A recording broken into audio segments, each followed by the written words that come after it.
जब शंकर भगवान को जल चढ़ाया जाता है 16 श्राद्ध पक्ष में, 16 दिन श्राद्ध के जब हम भगवान शंकर को जल समर्पित करते हैं तो उसका भाग हमारे पितरों को प्राप्त होता है।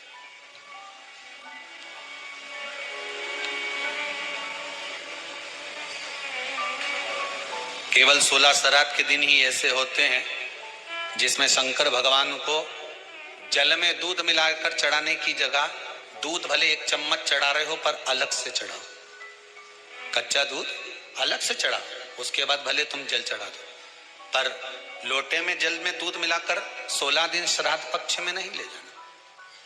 भले 1 चम्मच दूध लेकर जाओ, 1 कटोरी दूध लेकर जाओ, पर कच्चा दूध अलग से लेकर जाओ, शंकर भगवान को अलग से चढ़ाओ। क्योंकि 16 दिन श्राद्ध पक्ष के जब भगवान शंकर को दूध और जल चढ़ाया जाता है वो हमारे पितरों के खाते में चला जाता है, हमारे पितरों को उसका भाग मिलता है। इसलिए शंकर भगवान को कच्चा दूध भी चढ़ाओ तो पानी में मिलाकर नहीं, एक अलग से 1 चम्मच ले जाओ, भले फिर शिव जी को चढ़ा दो, भले एक छोटा सा कटोरी में ले गए चढ़ा दिया, जल ले गए चढ़ा दिया, वो हमारे पूर्वजों को प्राप्त।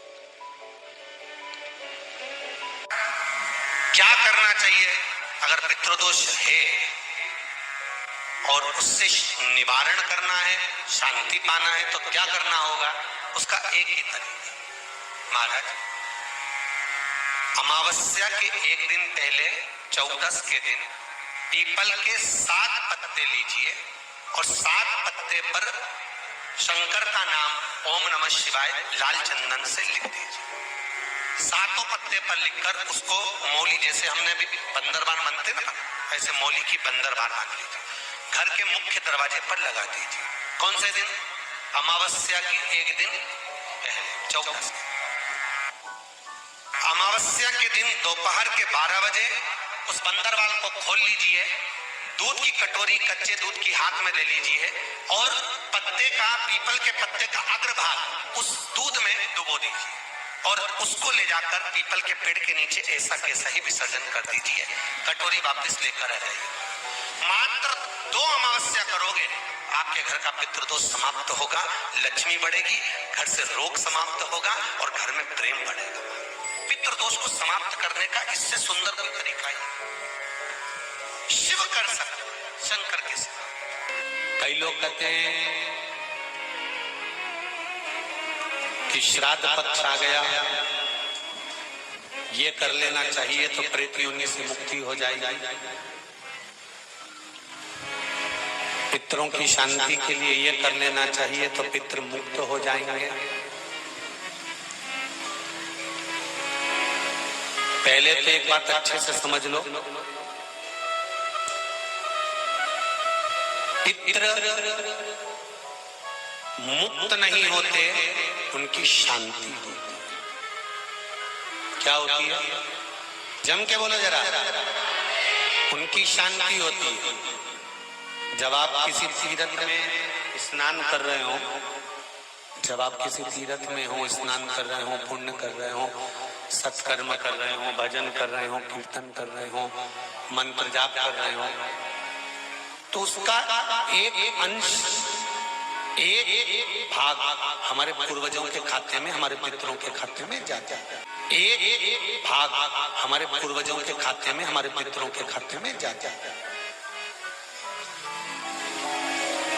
उनके खाते में पहुंचता, ये निश्चित है। आपने किसी ब्राह्मण को भोजन कराया, भले अपने पितरों के निमित्त नहीं जिमाया,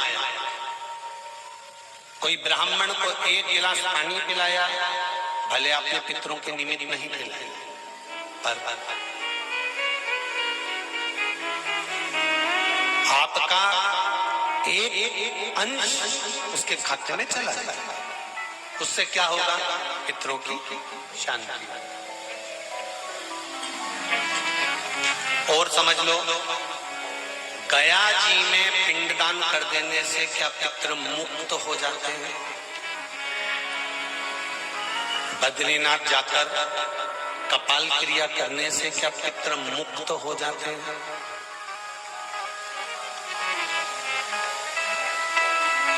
भाई,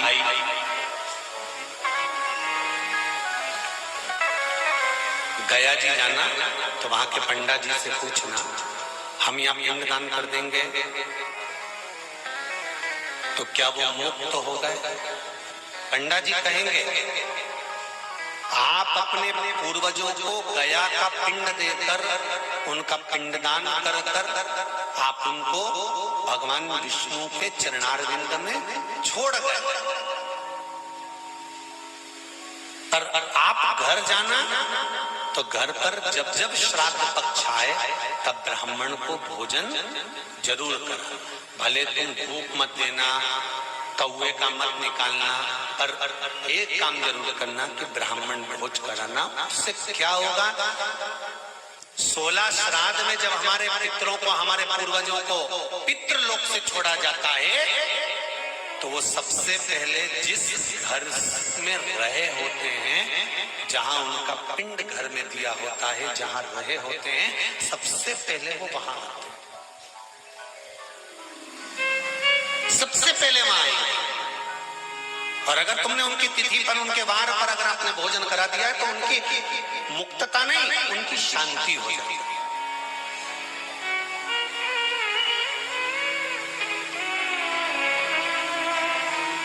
पितरों की मुक्ति कैसे है? उनकी मुक्तता कैसे है? प्रेत योनि की मुक्तता कैसे है? तो कहा, जैसे भगवान का नाम लेने वाला व्यक्ति दूसरा जन्म नहीं पाता, उसी तरह भगवान का जो भजन करते हैं, कीर्तन करते हैं, मंत्र जाप करते हैं, या शिव महापुराण की कथा, राम कथा, भागवत कथा, विष्णु पुराण आदि जितनी भी पुराण हम श्रवण करते हैं, हमारे श्रवण करने का एक भाग हमारे पितरों के खाते में जाता है, तो उस कथा के फल से उनकी मुक्ति हो जाती है, उनकी कथा के फल से मुक्तता। प्रेत योनि से मुक्त हो गया धुंधकारी,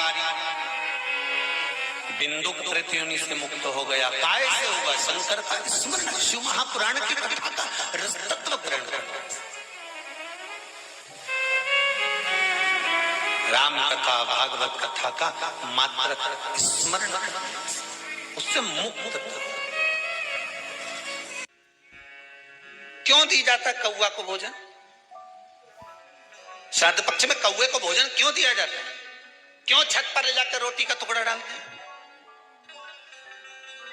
काशी, कांची, अवंतिका, अयोध्या आदि जितने पावन क्षेत्र हैं, जगन्नाथ, द्वारका, रामेश्वरम, बद्री नारायण, जितने जितने पुण्यशाली क्षेत्र हैं, मथुरा आदि जितने, वृंदावन आदि जितने पुण्य क्षेत्र हैं, शिव महापुराण की कथा में, स्कंद पुराण में लिखा है कि जितने पुण्यशाली क्षेत्र हैं, सारे पुण्यशाली क्षेत्र, चाहे चित्रकूट हो, अयोध्या हो, काशी हो, उज्जैनी हो, त्र्यंबकेश्वर हो, जितने पुण्यशाली क्षेत्र हैं, सारे पुण्यशाली क्षेत्र में पिंडदान होता है। बोलो मालूम है कि नहीं आपको? मालूम?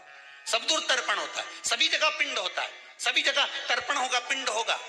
तो श्राद्ध पक्ष में तुम इतनी सारी जगह जाकर तर्पण कर सकते हो क्या?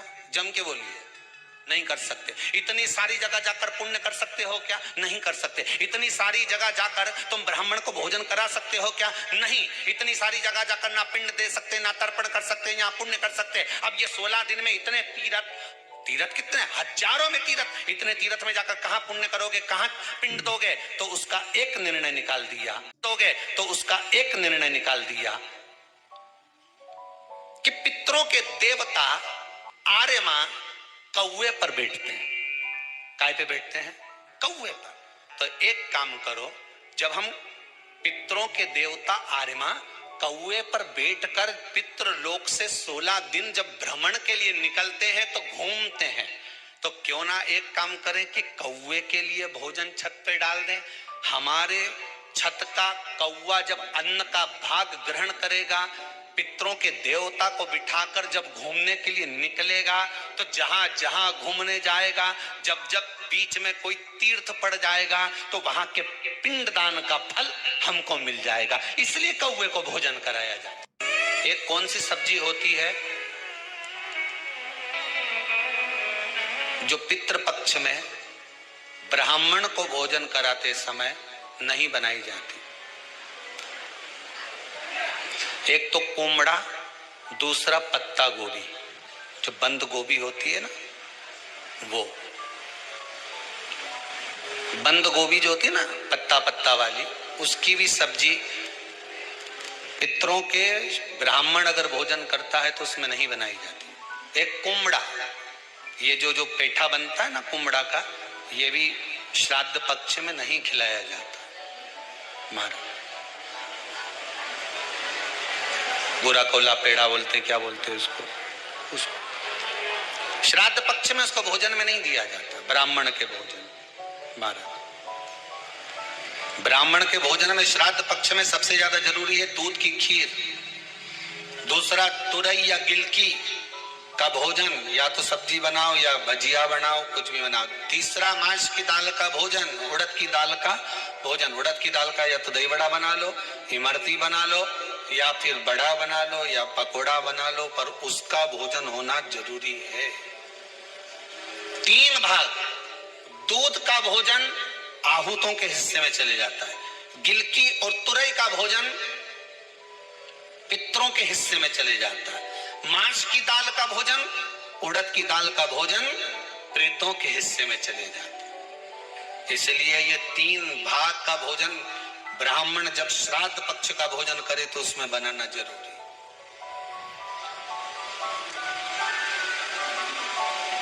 बहुत जरूरी। आपके यहां जब श्राद्ध हो